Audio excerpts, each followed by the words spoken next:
इकडे हे अधिकारी काम करतायत, त्यांच्याकडे पूर्णपणे कारभार सोपवलेला आहे. ॲडमिनिस्ट्रेटर म्हणजे प्रशासकांच्या माध्यमातून हा कारभार चालतोय आणि त्यांचं काम चांगलं का वाईट ह्याच्याबद्दल दुमत नाही. अर्थात अधिकारी चांगलेच आहेत आणि अधिकारी असणं म्हणजे एखादी परीक्षा पास होऊन, म्हणजे आपण जे शिकवतो विद्यार्थ्यांना त्याच्यातून अभ्यास करून विद्यार्थी अधिकारी होतात. मग अधिकारी म्हणून गुणवत्ताधारित मेरिटवरती ते निवडून येत असतात आणि त्यांची तिकडे नियुक्ती होत असते. त्यामुळे त्यांच्या कार्यकुशलतेबद्दल शंका नाहीये.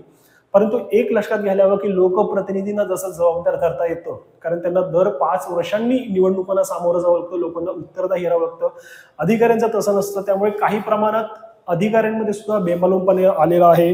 काही प्रमाणात त्यांच्यामध्ये एक उत्तरदायित्व नसल्यामुळे, कोणालाही ते अन्सरेबल नसल्यामुळे, खास करून जनतेला अन्सरेबल नसल्यामुळे काही प्रमाणात कामं रखडण्याचे प्रकार हे अधिकाऱ्यांकडनं जनतेला रोष त्यांचा व्यक्त करतो. जनतेला कामं त्यांची रखडतात, ह्याला कुठेतरी सामोरं जावं लागतंय. आणि सर्वच अधिकारी वाईट आहेत असं सुद्धा म्हणणं आपलं नाहीये, पण सर्वच अधिकारी चांगले आहेत असं सुद्धा आपण छाती ठोकून म्हणू शकत नाही.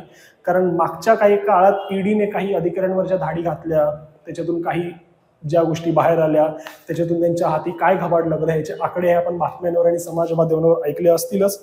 पण हे सर्व अशा अधिकाऱ्यांच्याच हातात जर कारभार देऊन जर स्थानिक स्वराज्य संस्था चालवायच्या असतील आणि त्या व्यवस्थित चालतायत असं जर सरकारला वाटत असेल, तर मग सरकारने आमदार आणि खासदारांच्या निवडणुका सुद्धा घ्यायलाच नको. मग त्या सुद्धा न घेता किंवा जे आता आमदार खासदार आहेत त्यांना बरखास्त करून संपूर्ण केंद्र सरकार सुद्धा आणि राज्यातलं राज्य सरकार सुद्धा अधिकाऱ्यांच्या हाती स्वाधीन करावं आणि त्यांच्या हाती कारभार चालवावा. हाच तर्क इकडे जर लावायला गेलो तर मग हे ऐकायलाच किती हॉरिबल साऊंड करत आहे.